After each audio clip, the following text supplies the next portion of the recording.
Hey, everybody. What's up, my beautiful people? Welcome back. This is Be Back Real Quick. My name is Dionna. It's Tyrone. And we're here to share travel tips and our travel experiences. If you're new here, welcome. We appreciate you guys for tuning in again. So Tyrone has put together a set of non-rev travel tips. Yes. So we'll talk about all of them. All of them? We'll do all of them. Let's talk about all of them that you have. We'll do most. Okay, most of them. Not all, Okay. Just want to share some tips for our fellow non-revers out there. Yeah. Okay. Start off. So number one, here we go. Maybe not number one. Here's a tip for you. Avoid peak travel times. That's a good one. Considering we were affected by some of that stuff last year. Absolutely. During Christmas, some of all those cancellations. Yes. And we had to rent a car and drive home from Christmas. Yeah, so that was fun. Right. And I guess if you had a confirmed ticket on that one, you probably would have still been in the same situation at that point. But yeah, avoid peak travel. Don't travel spring break on a Friday or a Sunday. Try and travel on a Tuesday, on a Wednesday during the middle of the week where most people are not traveling, so it's good for us. Right. Can I also say that sometimes if you're traveling with groups of people, that it might be helpful to divide and conquer? Absolutely. Yeah. There's been times where we have split up. Yeah, we have. So whatever you got to do to get home or to your destination, that's what's necessary. We will see you when we get there. Yeah, we will. All right, what's next? Show up to the first flight of the day. That's a good one. I think especially if, the earlier the better. Yes. People are more apt to miss those flights. Usually those flights are also flights that don't have a lot of issues with weather and things like that. So I would say the first flight of the day is always a great opportunity for you as a non-rev customer to get where you're going or to start your journey. Well said. Thanks. Well said. Here's another one for you. I have a backup plan. Yeah. Plan A doesn't work. B. Plan B doesn't work. C. Plan D. And it goes on and on. You get it. Look at airports. Here in Los Angeles, there are several airports you can fly into. So have a backup plan. Be ready to get in an Uber. Be ready to get on a train. We've had to do that in Florida. Yep. Fort Lauderdale to Miami. Yeah, on the Tri-Rail. We've had to do that before. We've done that a couple of times. Yes. So look at sister co-cities. Look up rental car options. You may need to fly somewhere that's not within 30 minutes to an hour. Yep. Rent a car, take an Uber. You may have to reroute completely. We were in a situation where my birthday fell on Chinese New Year in Thailand. Good times. And instead of starting our trip in Bangkok, we had to start our trip in Phuket. So more on that because that was no hotels booked and things like that. But we were able to just kind of rework everything. Yeah. So we were flexible on that one. So that's a good tip. That was what, Plan B? You have B, C, D, E. Yeah. Check in on time. Yes. Check in on time. Set your alarm. Set 2 alarms. Set your alarm early. Stay up if you have to. That can literally make or break you getting on a flight. Facts. And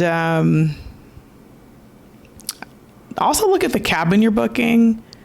Because there's been times where you booked the wrong cabin. Yeah. So that business seat that you're looking to have may be a coach seat if you didn't book the right cabin. So pay attention to that too. 24 hours in advance. Make sure you check in. Yeah. You want to be top one on that list. Absolutely. Again, if you don't want to be the reason why you don't get on the flight. Exactly. It's all up to you. Absolutely. Let's see. Dress the part. Okay. So let's talk about, I believe that website is flyz.info. Okay, right here. Yeah. That or it'll be in the description. Or here. I tried. Right here. Or in the description. Whichever. We'll figure it out. Okay. flyz.info. So you can find all of the information for the airline that you are non-revving on. It will tell you the dress code. It will tell you the check-in procedures. It will tell you any other small nuances that you would need to know. I recommend that all non-rev customers have that website saved, visit it often when you're traveling on other airlines. I mean, you should know your carrier's travel policies, but I also recommend that website. Yes. So dress the part, because maybe your home airline has a lax dress code, and that international carrier may require you to be in business casual, so you don't want to rethink those ripped jeans. Oh yeah, absolutely. Again, And like I those said, flip-flops. Yeah, the flip-flops too. Shorts. Some airlines don't allow shorts, but you don't want to be the reason why you don't get on a flight. And that goes back to our original message: research. It's all up to you. Make sure that you know what's going on at all times. It's all up to you. Absolutely. Okay, what's your next one? Pack light. I like that. I like the pack light. It's amazing how many people are like surprised that we can travel for days at a time in a carry-on bag. In a carry-on. Highly not recommended to check a bag if you're traveling standby, if you're a non-rev, because if you don't get on a flight, especially for domestic flights, that bag is going. No one's pulling those bags off the plane. So if you don't get on for a day or two and you don't have clothes, that will become expensive. You pack all your good stuff in that check-in bag. Right.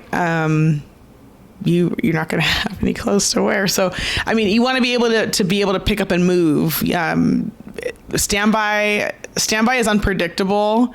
So pack light, use a backpack, use a carry-on bag, be prepared to check a bag when you get on the plane too. Mm-hmm. Like that's another thing. You'll get cleared last, so there may not be any overhead bin space for your luggage. So be prepared for that. In the backpack, put some essentials, your underpants, your socks, a change of clothes. Yes. All of those things should be like in a backpack or something that you can have with you at all times. But learn how to travel in a carry-on bag. Like 100% you should do that. Yes. Yeah. Yes, you should. Go ahead. Next one. All right, next one. What do we have? We have know the rules. Okay. Is that like know the standby rules and all that? I would say read your manual. Yeah. Okay. Like, in addition to knowing the rules of the other carrier, like you should absolutely know your rules. Absolutely. We've been in situations where we didn't know the rules. So read your manual. Read your non-rev manual. It can come in handy. Know what you're entitled to. Know in case somebody that it's clearing you doesn't know the rules, you can protect yourself. So I always say, yeah, know the rules. Know the rules. Research. Absolutely part of research. Be polite. Go ahead. You can take this one. No, I like how we've been doing it. Okay. Be polite. Be polite. Pass it to this one now. It goes a long way. It goes a long way. You don't want to be having a bad day and that gives somebody the reason not to let you on a plane. Being polite can potentially get you an upgrade. Yes. It goes a long way. In life, being polite goes a long way. It does. So I don't know why you wouldn't do it amongst family. I don't know. Yeah, we're all the same. We all have the same benefits, and it feels nice to be treated nice, and I'm sure that you would want to be treated nice. Absolutely. So do unto others as you would want done upon you. Is that how the saying goes? Yes. Yeah. And again, when people are rude, it just gives them a reason not to let you on the plane. You're representing family, like you're representing the company that you fly with or you work with, and you don't want that to get back to your home carrier that you were not very nice. So you could lose your benefits, I would imagine. I know, like, we could lose our benefits if you're not nice, but you know, again, in life, it goes a long way. Just be nice, you know, just be nice in general. If you don't get on the flight, it's not their fault. Like, don't take it out on them. And if you're late, it's also not their fault. It's on you. So take accountability when you mess up. It's on you. Facts. Yeah. What else you got? I think that's it. That's the last one? I mean...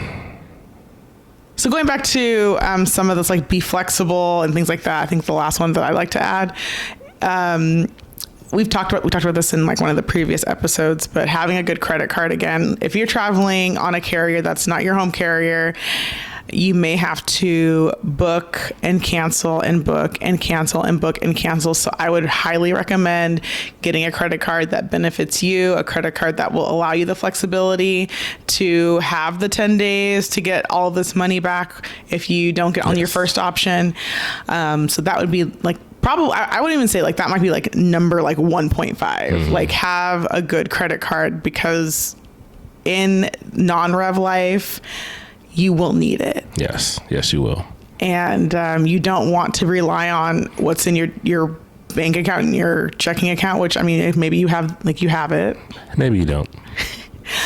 But, like, you should be getting rewards too. So, like, have a good credit card that will afford you something for traveling. Yeah. I think I forgot one. Oh, okay. Go for it. Did I talk about the technology that we have, like using certain apps? Oh, no, we didn't talk about that. Okay, for like Staff Traveler and to check flight loads and that's a key, like a key piece of app. Yes. It's an app you can download on Android and on Apple. And it's fun. It's a fun app, actually. If you've not used Staff Traveler, it's like a game. Yeah, go ahead and tell them about it. I mean, you just basically no.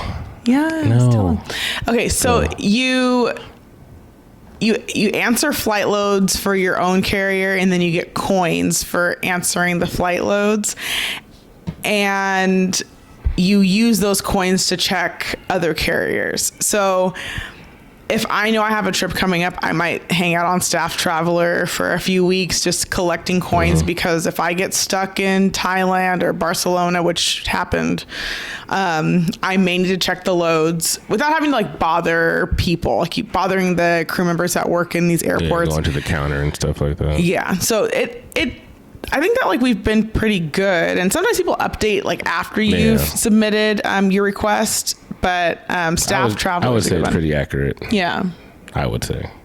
So I'd recommend hanging out on Staff Traveler for a little while before your trips are coming up, or even just, like, in the middle of the week when you're not traveling, just to have your bank ready to go, because you never know, you may need to check flight loads. And it's definitely a beneficial tool. Yes, it is. Yeah. I think that was it. Okay. Well, if you have any other questions about what to do in certain situations, drop a comment down below. We're here to answer your questions. And if you have any suggestions or any other non-rev travel tips, put those down below in the comments as well. Let us know. Appreciate it. Well, until then. See you next time. And we will be back real quick.